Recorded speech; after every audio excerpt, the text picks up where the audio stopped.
प्रिय छात्रों, आज मैं आपके लिए वर्ग 10वीं का हिंदी का एक खास विषय वस्तु लेके आया हूँ, जिससे कि आपको मैक्सिमम ऑब्जेक्टिव जो है बुक से जो पूछे जाते हैं उसमें अधिकतम ऑब्जेक्टिव इससे संबंधित रहते हैं। जो पाठ का नाम, लेखक क्या है, माता पिता, जन्म, मृत्यु और विद्या, कौन सी रचना है, किस प्रकार की रचनाएं हैं, इनके बारे में आज मैं लेके आया हूं। और यह वर्ग 10वीं हिंदी का पहला क्लास है। आज से रोज 6 बजे आपका लाइव क्लास होगा। तो मैं आज जो ऑब्जेक्टिव बताने वाला हूं ये बेहद ही खास, बेहद इंपॉर्टेंट है। हमें लगता है इस वीडियो को एक बार आप देख लें तो आप समझिए जो बिहार बोर्ड में आने वाले वार्षिक परीक्षा जो है उसमें आप 10 से 15 उससे प्लस ऑब्जेक्टिव सही कर सकते हैं। ये कहिए ना, जो बुक से पूछे जाने वाले 50% ऑब्जेक्टिव इसी से संबंधित होते हैं, क्योंकि हमने जो पाठ है और गदखंड, ये जो मैं बता रहा हूँ ये गदखंड का है। पदखंड का इसके बाद वाले वीडियो में मैं डालूंगा। ये पहले आज गदखंड में आप में कुल मिला के 12 अध्याय है। 12 अध्याय के पाठ का नाम, उनके लेखक कौन है, माता पिता कौन है, जन्म क्या है, मृत्यु और किस प्रकार की ये रचना है, इनको लेकर के मैं आज आया हूँ। तो चलिए देखते क्या है। आपका पहला पाठ जो है उसका नाम है श्रम विभाजन और जाति प्रथा। बहुत ही एक रोचक कहानी है जो कि निबंध लिखा गया था, जो श्रम विभाजन और जाति प्रथा। जाति प्रथा हमारे यहाँ एक अभिशाप हो चुका है, जिस जाति प्रथा के कारण तो आज हमारे यहाँ राजनीति भी होती है। आप सब जानते हैं बिना जाति का बिहार में राजनीति ही नहीं होती है, क्योंकि बिहार की राजनीति में जाति का अहम भूमिका होती है। तो पहला पाठ जो है वह है श्रम विभाजन और जाति प्रथा, जिनके लेखक कौन है, अम्बेडकर है। कौन है, अम्बेडकर है। जाति प्रथा और श्रम विभाजन और जाति प्रथा के लेखक कौन है, भीमराव अम्बेडकर है। जिनके माता का नाम जो है आप देख लीजिएगा, ऊपर पहले माँ लिखा गया है तो इसलिए माता ऊपर जो होगी वो माता और नीचे जो है पिता है। माता का नाम भीमाबाई और इनके पिता जिनका नाम क्या है, रामजी सकपाल था। क्या है पिता का नाम, रामजी सकपाल। और इनका जन्म 14 अप्रैल 1891। भारत के ये एक वीर योद्धा जो स्वतंत्रता सेनानी रहे, स्वतंत्रता में हमारे यहाँ सबसे ज्यादा योगदान, और इनके नाम भारत में सबसे अधिक सर्वाधिक डिग्री प्राप्त करने का भी एक उपलब्धि इनको प्राप्त है। और ये हमारे देश के संविधान के निर्माता भी हैं, जिन्होंने संविधान को बनाया। आप सभी जानते हैं संविधान के जो निर्माता है वह डॉक्टर भीमराव अम्बेडकर है, जिन्होंने जाति प्रथा, श्रम विभाजन और जाति प्रथा पाठ को लिखा है। उनके माँ का नाम भीमाबाई और रामजी सकपाल उनके पिताजी। 14 अप्रैल 1891 ईस्वी में इनका जन्म हुआ और मृत्यु 6 दिसंबर 1956 ईस्वी में।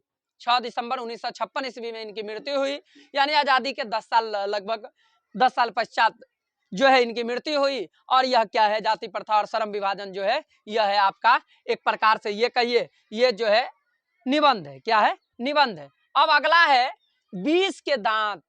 देखिए बहुत ही सुंदर कहानी, आपके बुक का सर्वश्रेष्ठ कहानियों में एक 20 के दांत, जिसके राइटर लेखक जो है वह है नलिन बिलोचन शर्मा। कौन है, नलिन बिलोचन शर्मा है। इनके पिता, माँ का नाम रत्नावती शर्मा और पिता का नाम रमा अवतार शर्मा। पिता का नाम रमा अवतार शर्मा। 18 फरवरी 1916 को इनका जन्म हुआ और 12 सितंबर 1961 ईस्वी को इनका क्या हुआ, निधन हुआ। और यह क्या है, कहानी है। अब आपको ऑब्जेक्टिव कैसे पूछे जाएंगे, तो ऑब्जेक्टिव पूछे जाएंगे 20 के दांत कहानी, 20 के दांत जो रचना है वह किस प्रकार की विद्या है, तो वह क्या है, कहानी है, ललित निबंध है, भाषण है, तो क्या है, कहानी है। या पूछ दिया जाएगा रमा अवतार शर्मा किस लेखक के पिता हैं, तो वह क्या हो जाएगा, नलिन बिलोचन शर्मा जी का। तीसरा है भारत से हम क्या सीखे। भारत से हम क्या सीखे, जो कुछ सीखना आप भारत से सीख सकते हैं। भारत एकमात्र ऐसे देश हैं जहां की विभिन्न प्रकार की वातावरण पाए जाते हैं, जहां की ऋतु भी एक से अधिक पाए जाते हैं। तो भारत से हम क्या सीखे, इन्होंने मैक्स मुलर कहा, क्योंकि भारत में इतने चीज सीखने के लिए है, मैं क्या सीखूं यह अपने आप को तौल रहा है। मैक्स मुलर जी तौल रहे हैं अपने आप को, जो मैं भारत से क्या सीखूं, यहाँ तो हर कुछ सीखने के लिए है, जो चाहे आप यहाँ सीख सकते हैं। तो इन्होंने लिखा था भारत से मैं क्या सीखूं, मैक्स मुलर का लिखा हुआ है। इनके पिता का विल्हेल्म मुलर इनके पिता का नाम है, जिनका 6 दिसंबर 1823 ईस्वी को जन्म हुआ और 6 दिसंबर को अम्बेडकर साहब 6 दिसंबर को अंबेडकर साहब का मृत्यु हुए थे और 6 दिसंबर के ही दिन इनका जन्म हुआ, लेकिन यही 1956 में जब मृत्यु हुई थी और इनका 1827 में, यानी बाबा साहब अंबेडकर से बहुत बड़े थे ये, और इनका मृत्यु के बारे में अभी नहीं दिया गया था। और यह रचना जो है वह भाषण था, इन्होंने भाषण दिया था जो भारत से मैं क्या सीखूं, भारत वह सर्व संपदा देश है जहाँ की सभी प्रकार की कलाएं, सभी प्रकार के जो तथ्य है वह मौजूद है, जो चाहे वह मैं भारत से सीख सकता हूं। अगला टॉपिक आपका है नाखून क्यों बढ़ते हैं। ये नाखून क्यों बढ़ते हैं, तो आप जानते हैं नाखून इसलिए बढ़ता है, नाखून बढ़ना हमारे पशुता का निशानी है। नाखून क्यों बढ़ते हैं, इनके राइटर कौन है, लेखक हजारी प्रसाद द्विवेदी, जिनके माता पिता का नाम ज्ञात नहीं था उसमें। तो जन्म इनका 1907 ईस्वी में हुआ और मृत्यु इनका 1979 ईस्वी में हुआ। और यह किस प्रकार की रचना है, ये ललित निबंध है। क्या है, ये ललित निबंध है। अगली जो है ये कहानी आपका 5वां कहानी जो है पाठ है वह है नागरी लिपि।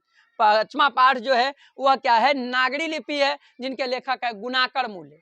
कौन है, गुणाकर मूले हैं। माता पिता ज्ञात नहीं था और इनका जन्म 1935 में हुआ और मृत्यु 2009, यानी 21वीं सदी 20वीं सदी में जन्म लिए, 21वीं सदी 2009 ईस्वी में इनका निधन हुआ। और नागरी लिपि किस प्रकार की विद्या है, तो वह क्या है, निबंध है। नागरी लिपि क्या है, निबंध है। आगे है एक बहादुर, जिस प्रकार 20 के दांत एक रोचक कहानी है, उसी प्रकार एक बहादुर एक छोटे बच्चे के रोचक कहानी है। छोटे बच्चे के बारे में लिखा गया है। बहादुर क्या है, जिनके लेखक अमरकांत है। और ये बहादुर बहुत ही सुंदर, जिनका जन्म जो है, ये लेखक का अमरकांत का जन्म जुलाई महीना दिया नहीं गया, जुलाई 1925 में हुआ और निधन के बारे में दिया नहीं गया था।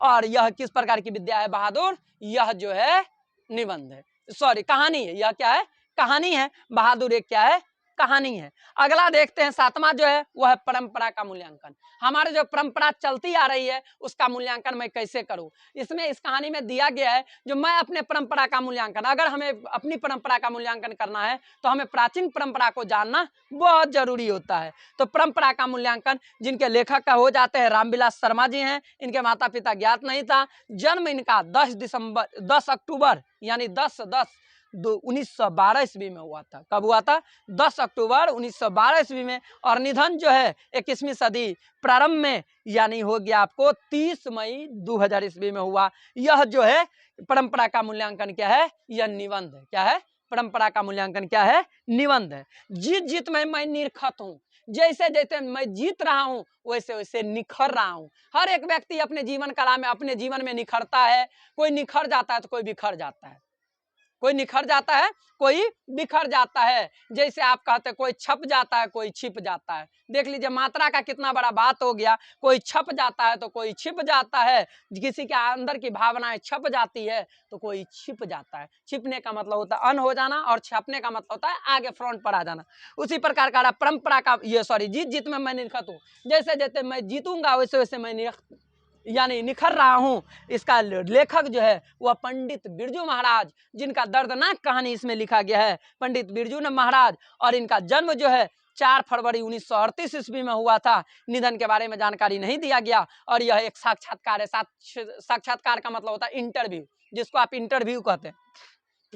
इंटरव्यू है। इन्होंने अपने जीवन के बारे में बताया था, जो मैं अपने जीवन में क्या क्या किया, कब कैसे आगे मैं बढ़ा। आगे आविन्यो, जिनके लेखक है अशोक वाजपेयी। निर्मला देवी इनके माँ का नाम है और परमानंद वाजपेयी इनके पिता हैं। और इनका जन्म 16 जनवरी 1941 ईस्वी को हुआ था। 16 जनवरी 1941 ईस्वी को हुआ था। और इनका निधन अभी तक हुआ या नहीं इनकी जानकारी नहीं है, हो सकता नहीं भी 80-81 वर्ष हुआ है। और यह एक ललित रचना है। आपको पूछा जा सकता है ललित रचना, ये पूछा जाएगा अभिनय किस प्रकार की विद्या है, तो वह क्या है, ललित रचना है। जीत में मैं निरखत हूँ किस प्रकार की विद्या है, साक्षात्कार है। आगे है मछली, आपके बुक का शायद सर्वश्रेष्ठ कहानियों में एक मछली, जिनके लेखक हैं विनोद कुमार शुक्ल। मछली, और मछली कहानी में ही है विनोद कुमार शुक्ल का लिखा हुआ है मछली कहानी, जिनका जन्म 1 जनवरी 1937। तो आप देख लीजिए, आप में 2 ऐसे राइटर हैं जिनका 19वीं शताब्दी में जन्म हुआ, अर्थात 1800 कुछ में जन्म हुआ और अधिकांश जो है वह 1900 में ही जन्म लिए हैं। तो ये जो मछली है इनका लेखक है आपका विनोद कुमार शुक्ल, जिनके माता पिता का नाम ज्ञात नहीं था। इनका जन्म 1 जनवरी 1937 ईस्वी को हुआ। मृत्यु के बारे में अभी तक नहीं दिया गया। और यह क्या है? मछली। एक कहानी है, जोरदार एकदम से मस्त कहानी है। इनको पढ़िएगा तो आपका दिल खुश हो जाएगा मछली कहानी पढ़ करके, क्योंकि उसमें कई ऐसे चीज है जो आपके सोचने के बाद आपको अच्छा लगता है, फीलिंग्स आता है। चलिए ध्यान देंगे। अगला है नौबत खाने में इबादत। नौबत खाने में इबादत यतीन्द्र मिश्र का लिखा हुआ है।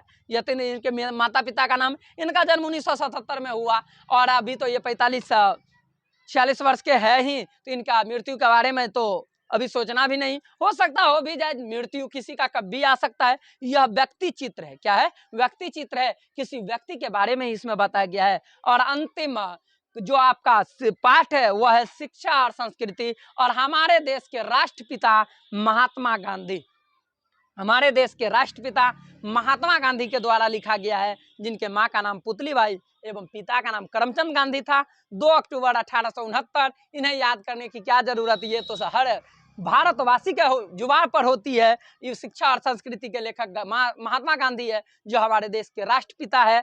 और उनका जन्म 2 अक्टूबर 1869 को हुआ और मृत्यु जो है वह 30 जनवरी 1948 30 जनवरी 1948 ईस्वी को हुआ। और यह क्या है? शिक्षा शास्त्र है। तो आप में गद खंड में, हिंदी में जो गद और पद खंड है, गद खंड में कुल मिलाकर के 12 पाठ हैं। 12 पाठ में जो है, इस 12 पाठ में जो है लेखक का परिचय, यानी लेखक का जन्म, मृत्यु, किस प्रकार की यह रचना है, किस प्रकार की विद्या है, उनके माता पिता का नाम। एक ऑब्जेक्टिव कई बार पूछे जा चुके हैं, बुद्ध कबीर और ये जो है इनके अंबेडकर के बारे में पूछा गया था। जो बुद्ध कबीर और ज्योतिबा फूले किसके जो ये है क्या कहते हैं, किसके प्रेरक है? बुद्ध, और बुद्ध हो गया, इसके बाद हो गया कबीर, और ज्योतिबा फूले किसके प्रेरक है? यानी तो इनका आंसर हो जाएगा डॉक्टर अंबेडकर। ये ऑब्जेक्टिव कई बार पूछे जा चुके हैं। तो इस प्रकार के ऑब्जेक्टिव अधिकतम टाइम पूछे जाते हैं और आप इसे नोट कर लेंगे और इसे 2-4 बार घर में अच्छे से देखेंगे, आपको याद हो जाएगा। धन्यवाद।